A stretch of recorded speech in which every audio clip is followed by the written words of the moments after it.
Oi pessoal, tudo bem com vocês? Aqui tá tudo bem também, espero que esteja todo mundo muito bem, todo mundo tranquilo, com bastante saúde. Hoje a gente vai dar uma retomada na nossa última aula, né, que foi a aula da semana retrasada. Como vocês sabem muito bem, na semana passada nós não tivemos postagem de aula porque na sexta-feira vocês fizeram o simulado de vocês. Então a gente vai retomar a aula da semana retrasada, que foi quando a gente começou a trabalhar a reforma protestante, né? Quando a gente falou sobre o surgimento da primeira religião cristã protestante da história, que foi o luteranismo, criada por Martim Lutero, lá no Sacro Império Romano Germânico, né? Na cidade de Wittenberg, na Saxônia, né?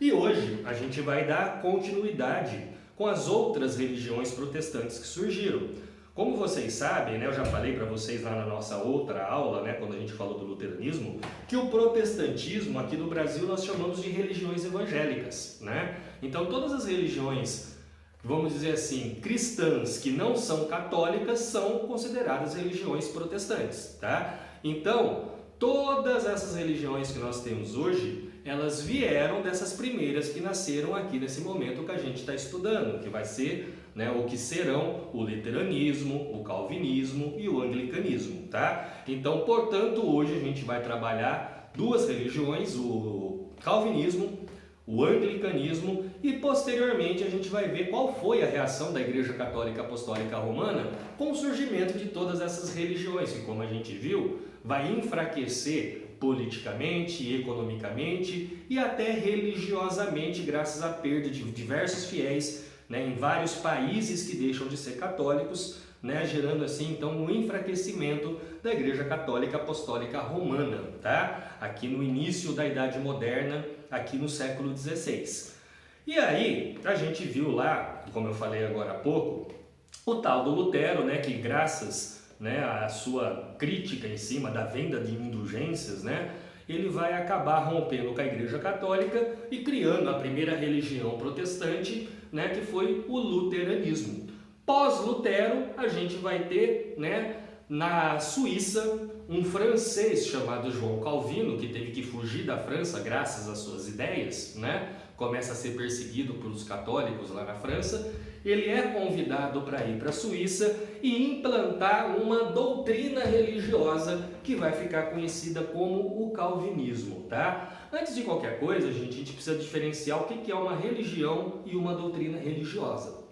Religião, basicamente, sem entrar em muitos detalhes, tá? Religião é quando a gente tem uma fé em cima de uma entidade espiritual, tá? Então, aquela coisa, se você é católico, apostólico, romano, cristão de uma forma geral, você acredita em Deus, você acredita em Nossa Senhora, você acredita em Jesus, tudo isso, né, são entidades espirituais, entidades religiosas que a gente tem fé naquela entidade. Isso faz parte da religião, é uma parte fundamental da religião. Afinal, a religião ela só existe através da fé. E fé você tem através do quê? Das entidades religiosas. A doutrina religiosa, ela é um pouco diferente. A doutrina ela segue mais os valores, os costumes, as tradições das religiões. Tá? Ela não necessariamente e na verdade não segue nenhuma entidade religiosa. Então, quando a gente falar de calvinismo, por exemplo, ou quando se tratar o termo calvinista ou puritanismo, e depois vocês vão entender que é basicamente a mesma coisa, tá? Vocês vão reparar, se eu virar para vocês e falar assim, galera, procura aí uma igreja calvinista. Procure um templo calvinista, uma igreja puritana, um templo puritano. Não existia. Por quê? Porque não eram religiões, eram doutrinas religiosas, né? Onde pessoas que acreditavam que tinham a mesma fé, cristãs, obviamente, né? Seguiam uma regra, seguiam uma tradição, seguiam um costume, seguiam um hábito e seguiam valores culturais de uma religiosidade que vai dar parâmetro, né, na sua vida social. Aí, Ednan, você está complicando pra caralho, não estou entendendo porra nenhuma. Então vamos por partes, tá? O João Calvino, como eu falei para vocês, ele era um francês que vai para Genebra, na Suíça, né, implantar essa doutrina religiosa chamada calvinismo, tá? Eu falei para vocês lá atrás, na nossa última aula, que segundo a Igreja Católica, e de novo a gente está falando de século XVI, nós estamos falando dos dias de hoje, tá? Lá no século XVI, antes da reforma religiosa, a Igreja Católica ela pregava a salvação através dos atos, tá? Ou seja, é através do seu ato, principalmente, óbvio, de comprar uma indulgência, é que você vai alcançar a salvação eterna. O Lutero vem, bate de frente, e ali no luteranismo ele vai colocar, né, como um dos preceitos do luteranismo, que a salvação ela não vem através do ato, mas ela vem através da fé. E fé é essa que é conseguida através do quê? Através da sua interpretação individual da Bíblia Sagrada, da Palavra de Deus, que obviamente só vai ser possível a partir do momento que o Lutero traduziu, né, a Bíblia para o alemão, tá? Então, ó, voltando. A Igreja Católica, o catolicismo, salvação através dos atos. O luteranismo, salvação através da fé. Agora entra o Calvino, né? Dentro do calvinismo, a salvação, ela não vem nem através dos atos e nem através da fé. Segundo João Calvino, a salvação, né, para a vida eterna, ela vem através da predestinação.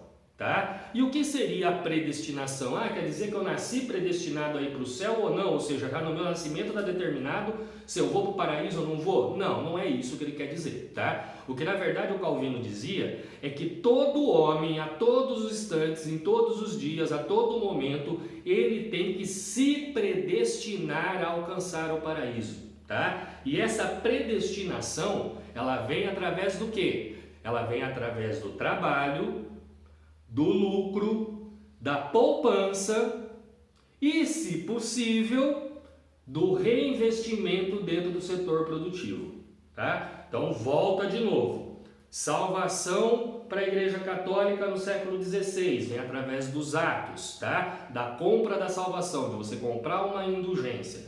Para o Lutero, a salvação vem através da fé. Para o João Calvino, a salvação vem através da predestinação. Eu trabalho e todo o meu trabalho, né, tá gerando o quê? Tá gerando renda, tá gerando lucro. Esse dinheiro eu vou fazer o quê? Eu vou poupar esse dinheiro, porque isso vai gerar um enriquecimento do Adnan. E esse enriquecimento do Adnan, como eu disse, se possível, tem que ser reinvestido dentro do setor produtivo, ou seja, basicamente da indústria, para obviamente isso gerar mais trabalho, gerar mais lucro, gerar mais poupança, gerar mais reinvestimento, o que faz com que a gente tenha o quê? O círculo capitalista industrial começando a se fortalecer também graças a essa doutrina religiosa.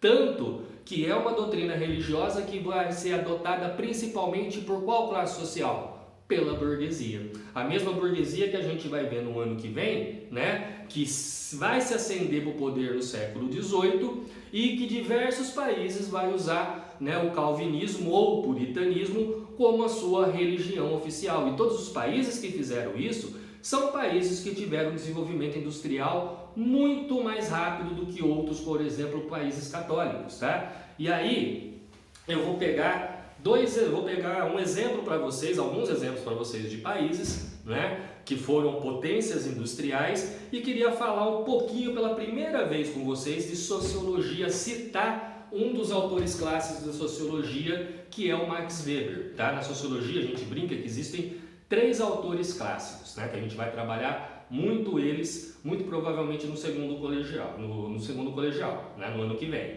que é o Émile Durkheim, o cara que criou, né, praticamente a sociologia, o Karl Marx, né, o socialista comunista comedor de criancinha, que a negada adora falar mal dele, eu particularmente adoro, e o Max Weber, que é considerado um dos maiores autores, um dos maiores escritores do século XX, tá?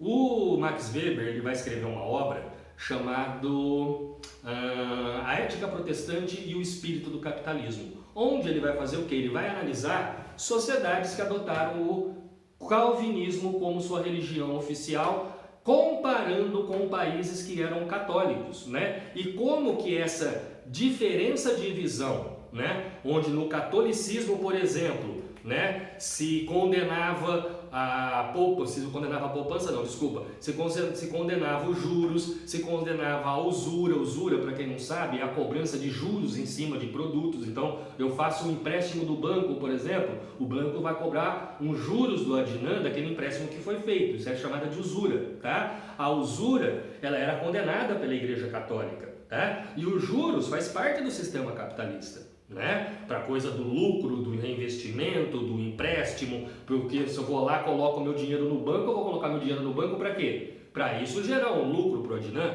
né? Eu coloco o dinheiro na poupança, porque aquilo vai me gerar um rendimento em um certo período. Então eu vou colocar lá, sei lá, R$100, né? Depois de um mês, aquilo lá vai me dar 1% de lucro, né? O que dá mais ou menos hoje a poupança. É uma forma de investimento, como existem vários outros por aí, né? Mas o que eu quero que fique claro aqui pra gente, isso que é o mais importante, o calvinismo ele não tem como importância em si, né, a sua religião, tá? A religiosidade em si, tá? Mas a importância do calvinismo para a história é o quê? É o calvinismo que, quando adotado na Inglaterra futuramente pela Rainha Elizabeth, eu vou falar já já, vai ser chamado de puritanismo, por isso que eu falei calvinismo, puritanismo, tá? Na Inglaterra ele acaba se transformando em puritanismo, que é a mesmíssima coisa, exatamente a mesma coisa, só muda o nome, tá?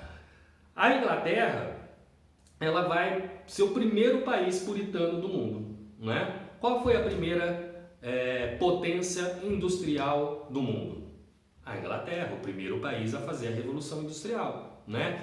Lá no final do século XIX, tinha um país que estava quase alcançando a Inglaterra como uma grande potência industrial, e essa concorrência vai ajudar a levar a Primeira Guerra Mundial. Quem era esse país? A Alemanha, né? Qual a religião da Alemanha? Puritana.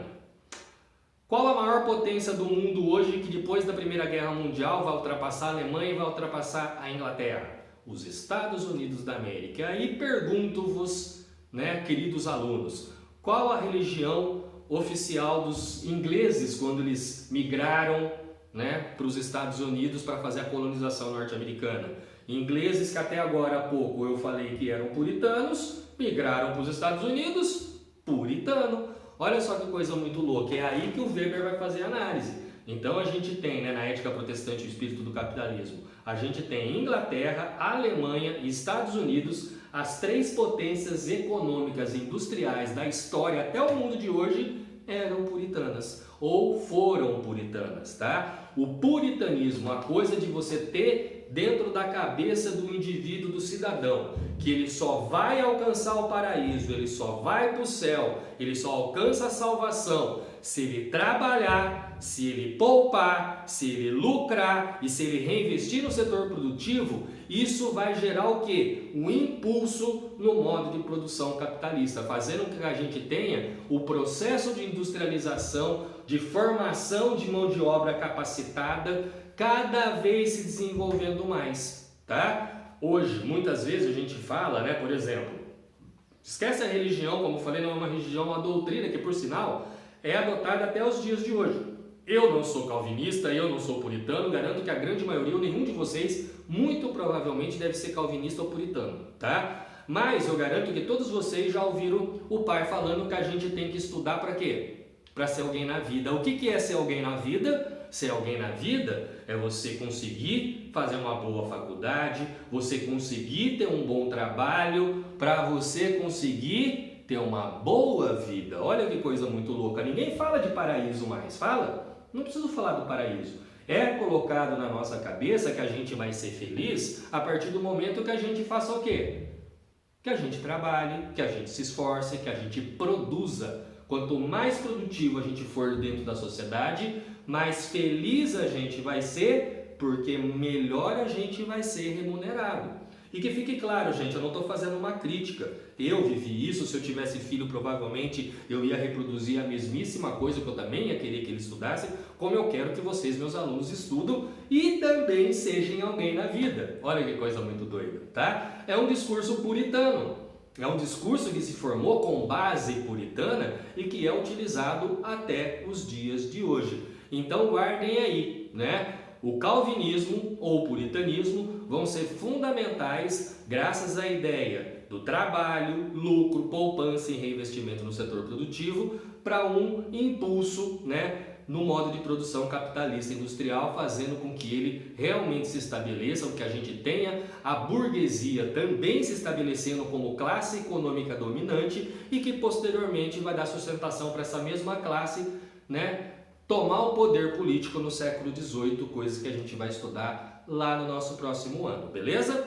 Aí vamos dar um pulo para a Inglaterra. Então o calvinismo ficou, agora a gente vai falar do anglicanismo. O anglicanismo, para falar dele, a gente tem que falar do Henrique VIII, tá? Henrique VIII foi o segundo rei da dinastia Tudor e o segundo rei absolutista da história da Inglaterra. E aí quando eu estou falando absolutista, estou falando absolutista de fato, tá? Aí naquele processo de transição todo que a gente falou, né, de feudalismo para absolutismo, de feudalismo para capitalismo, né, de formação dos estados nacionais modernos, vocês lembram que eu falei para vocês que isso vai mudando, obviamente, de lugar para lugar e foi ocorrendo passo a passo, não é uma coisa que vai acontecer de uma hora para outra, tá? O pai do Henrique VIII, o Henrique VII, ele é o primeiro, né, da dinastia Tudor, que vai assumir o poder depois da Guerra das Duas Rosas, a fazer o quê? A começar de fato a implantar o absolutismo monárquico na Inglaterra, a estabilizar o absolutismo. Mas faltava para ele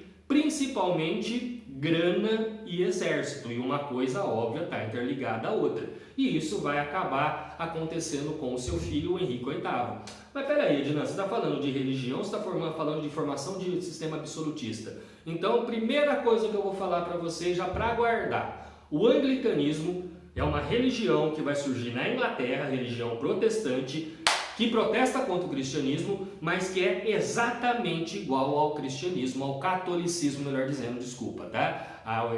Os dogmas da religião anglicana são exatamente iguais à da católica apostólica romana, beleza? Então aqui foi simplesmente a criação de uma religião que tinha como objetivo fazer o quê? Romper com a Igreja Católica Apostólica Romana, tá? Mas era um rompimento político, um rompimento econômico e um rompimento religioso no sentido de quem manda na igreja, tá? Porque a partir do momento que se rompe, o Papa não manda mais nada na Igreja Anglicana, que passa a ser a igreja oficial da Inglaterra, beleza? Mas isso a gente vai ver agora, tá? O porquê do surgimento dessa religião, o porquê o Henrique VIII vai querer romper com a Igreja Católica Apostólica Romana.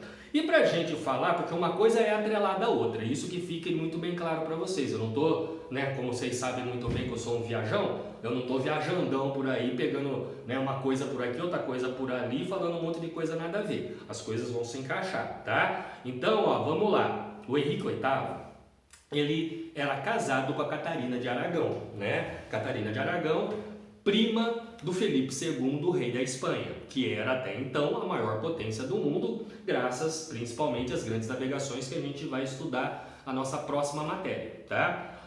O Felipe II, então, casa a prima dele com o Henrique VIII, né? Então, o rei da Espanha casou a filha dele com o Henrique VIII. Então, o rei da maior potência do mundo casou a prima dele com o Henrique VIII, que era o rei da Inglaterra. Só que o Henrique VIII, gente, ele vai ser conhecido na história, como é que eu posso dizer para vocês? Qual o termo que eu vou usar aqui para definir o Henrique VIII? Maníaco sexual, mais ou menos por aí, né? O homem gostava da coisa e tinha um monte de amante, né? Gostava tanto da coisa, pra vocês terem ideia, ele vai morrer de sífilis, né?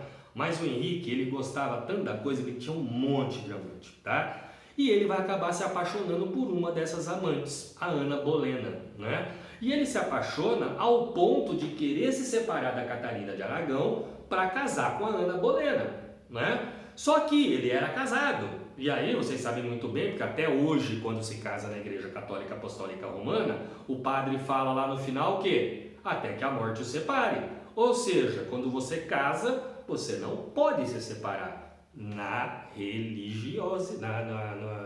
Casamento religioso, eu não estou falando casamento civil, que fique muito bem claro, tá? No casamento religioso católico, não sei das outras religiões, mas o católico casou até a morte. Você pode se separar, por exemplo, vamos dizer, o Adnan casou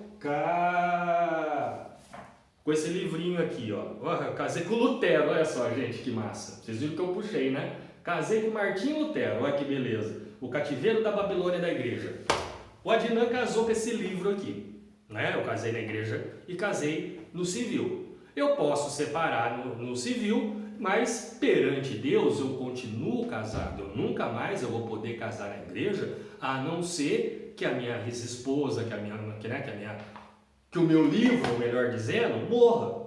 Ou que o Adnan morra e ele pode casar de novo, tá? Ou seja, é até que a morte os separe, tá? E ele não queria mais continuar com a Catarina de Aragão. E ele não queria só ser amante da Ana, ele queria casar com a Ana Bolena. E aí ele vai fazer o quê? Ele vai pedir permissão para o Papa para poder se separar da Catarina para casar com a Ana. E o Papa vira e fala, mano, não pode. Ah, mas eu sou o rei da Inglaterra, eu sou fodão, não sei o que. Beleza, mano, você é o fodão. Mas o primo da tua mulher, ele é muito mais fodão do que você e o cara é o maior escudo de defesa do catolicismo na Europa. Eu não vou arrumar briga com o cara, e mesmo se fosse outro, de novo, até que a morte os separe. Casou, playboy, agora aguenta, não tem essa não. E o Henrique fica puto. E aí ele começa, né, Marinho, o que eu vou fazer? Eu preciso casar, eu quero separar, a Ana Bolena tá lá na minha orelha, querendo que eu largue da Catarina e não sei o que, bibibi. Primeiro ponto, tá? Então vamos guardar aí que o Henrique, ele tá o quê? O Henrique tá lá, louco para separar da mulher, né, da esposa dele, e casar com a amante Ana Bolena. Guardem isso. No outro lado, agora a gente vai voltar para aquilo que eu estava falando da formação do absolutismo da Inglaterra, né? O Henrique VIII, ele estava passando por diversos problemas também. Por quê? Porque ele estava precisando fortalecer o seu exército, principalmente, temendo, né, além de invasões, temendo, por exemplo, esse rompimento que ele podia ter, né, com a Espanha, caso ele se separasse da Catarina, coisa que vai acontecer, e quem vai acabar sofrendo com isso vai ser Elizabeth, filha dele, mais pra frente, né, que vai acabar entrando em guerra contra a Espanha e derrotando o Felipe II. Mas o que importa pra gente é o seguinte, o Henrique, ele precisava de grana para terminar de centralizar o poder na Inglaterra, e para criar um exército nacional forte que mantesse essa centralização monárquica.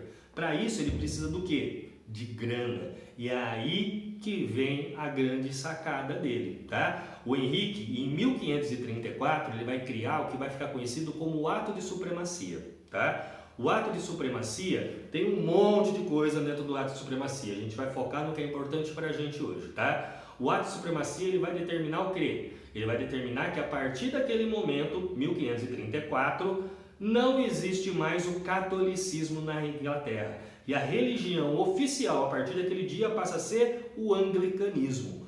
Como eu falei para vocês, não existe a mínima diferença religiosa entre o anglicanismo e o catolicismo. Se você for numa missa anglicana ou numa missa católica, é exatamente a mesma coisa, tá? O que ele queria, na verdade? Na verdade, ele queria primeiro romper com a Igreja Católica. Por quê? Porque a partir do momento que ele rompe com a Igreja Católica, ele não precisa mais do quê? Da permissão do Papa para poder se separar da Catarina e casar com a Ana Bolena. Até porque, a partir do momento que ele cria o anglicanismo, ele se torna o chefe da religião anglicana. Ou seja, ele pode separar e casar a hora que ele bem entender, pois ele é o chefe da Igreja Anglicana que ele acaba de criar, tá?